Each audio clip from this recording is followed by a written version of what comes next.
Keyin shunaqa davr keladiki, bu davr o'tib, bola sekin atrofdagi o'rtoqlarini ko'rib, unga o'rtoqlari qiziq bo'ladi, o'rtoqlari muhim bo'ladi.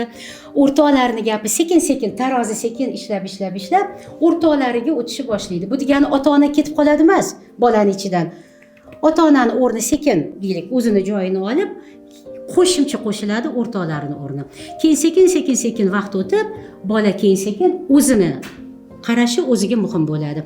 Hatto shuni aytganda ham vaqti chegaralanganlik, biz ota-onalarni ham hali bolani qalbiga imkoniyat qadar tezroq, chiroyliroq, yumshoqroq, mehr bilan to'liqroq kiradigan vaqtimiz bor. Ulgurib qolishimiz kerak. U ham vaqti chegaralangan.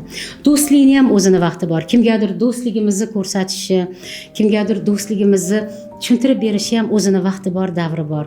Chunki qancha do'stlar aytadiki, haligacha 60-70 yoshda do'stmiz. Qancha ko'z yoshlarni rostdan ko'rganman.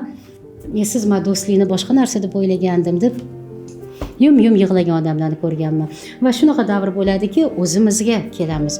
Lekin uni ham deylik, o'sha o'zini vaqti bo'ladi. O'shandan kuchimiz bor edi, vaqtimiz bor edi, imkoniyatimiz bor edi, ulgurishimiz kerak. Shuning uchun maqsad bu juda ham muhim mavzu deb o'ylayman.